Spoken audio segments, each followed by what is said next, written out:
Шіркеуде уағыз қазақ тілінде айтылды. ТМД елдерінің жоғарғы оқу орындарында қазақ тілі оқытылатын болады.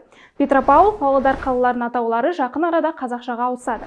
Баршаға сәлем, сіздермен әдетінше Шолпан Сағадат. Намысшыл псевдо ұлт жанашырларының қатарынан емес, өз еліне шынайы сүйіспеншілікпен қарайтын азамат ретінде тіл мәселесіне жанын ашса, қолдау білдіріп, видео астына ойынды қалдырып арнаға жазыл. Ал мен мәселенің мән-жайына көшейін. Кеттік.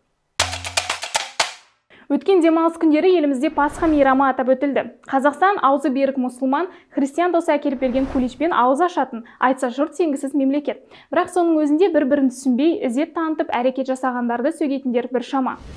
Құдай бәрін сөз арқылы жаратқан, жаратылған ештеңеде онсыз пайда болмаған. Бұл Ераманах Жақып. Ол Ақтөбеде Пасха рәсімінде қазақ тілінде Інжілден бірнеше өлең оқыды. Онда тұрған не бар? Қоғамның ойы келесі. Қазақ тілін талап ету жаңа деңгейге көшті. Енді тіпті шіркеу қызметкерлері қазақ тілінде сөйлеуге міндетті, мәжбүрленген. Қазақ тілінде уағыз айтып, мұсылман бауырларды христиандыққа тарту мақсатында жасап отыр. Әлеуметтік желілердегі жазбаларды көріп, қоғамның осы екі тарапқа бөлінгенін көресің. Ал шындығында шіркеу қызметкерлері мейрамның ресми бөлімінде амандасып, тұрып жатқан мемлекеттің тілінде, ал біздің мемлекеттік тіліміз қазақ тілі.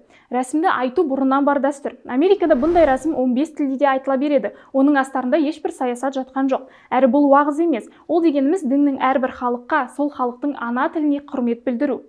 Екінші топтың қазақ тілінде сөйлеп, өз дініне мұсылмандарды тарту басты мақсаты деген әңгімелері артық. Әрбір адам өз дінінің таңдауға құқылы. Мұсылман отбасында дүниеге келген бала поп қазақ тілінде сөйледі екен деп, дінін ауыстыру мүмкін деу миға қонымсыз дүние. Жақында Санкт-Петербургте ТМД парламент аралық ассамблеясының 55-ші отырысы өтті. Ол жерде Қазақстан Сенатының спикері Мәулен Әшімбаев ТМД және жақын шет елдерінің тілдері мен мәдениеттерінің кафедрасы бар. Сондай кафедраны ТМД елдерінің басқа да жоғарғы оқу орындарында ашып, қазақ тілін оқыту бойынша көмек көрсетуге дайындықты ұйымдастыруды. Оған қоса ТМД елдерінің тілдерін оқытуды күшейтуге арналған тәжірибелік қадамдарды айқындау қажеттігін айтып, оған ғалымдарды, сарапшыларды және мемлекеттік органдардың өкілдерін жұмылдырып, конференция өткізуді ұсынды. Бұл қаншалықты тиімді болатынын уақыт көрсетер. Естімеген адам қалмаған болар. Жақында Петропавл қаласында сепаратистер тобы әшкере болған еді. Артынан Павлодар, Шығыс Қазақстан және ең қызығы Тараз қаласында да жақтастары бары анықталды. Белсенділер әлеуметтік желіде Қазақстан саясатын сынаған. Олар билік өкілдерін заңнамалық актілерді мойындамайтынын атаған. Өз жазбаларында Қазақстан Республикасын корпорация деп атады. Топта 2000-ға жуық жергілікті белсенділер болды. Отырыстары 19 наурызда өткенмен, видео желіге 30 наурызда тарағаннан кейін ғана, яғни 31 наурызда тексеру жұмыстары басталды. Демек, 2 апта бойы олардың әрекеттері туралы ешкім білмеген. Бұл бізде сепаратизммен күресу тәсілдері тиімсіз дегенді білдіреді. Сепаратистер видеода біз еркін халықпыз, халықтың өмір сүруіне қолайсыз жағдайлардың туына байланысты, сонымен қатар агенттіктердің дәрменсіздігі мен абыройсыздығына байланысты өзіміздің мүлкіміз бен ресурстарымызды басқару жүйесінің құрылтайшылары мен қызметкерлеріне сенімсіздік жариялаймыз. Біз тәуелсіздігімізді және егемендігімізді жариялаймыз деді.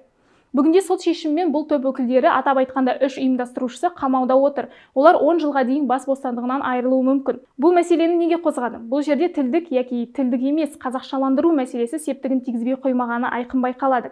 Ерте ме кеш пе Павлодар, Петропавл қалаларының атаулары өзгереді. Қала тұрғындары өздері қалаған кезде ол міндетті түрде орын алатын процесс. Әрине, біз ана тілі, қазақ тілі болып табылатын халық үшін Петропавл емес, Қызылжар, Павлодар емес, Баянауыл немесе Ертіс деу жанға жақын естіледі. Оған уақыт өте келеміз. Бүгінге айтарым осы. Қосар ойыңыз болса, видео астына комментарий қалдыра отырыңыздар. Арнаға жазылып, қолдау білдіруді де ұмытпаңыздар. Келесі кездескенше.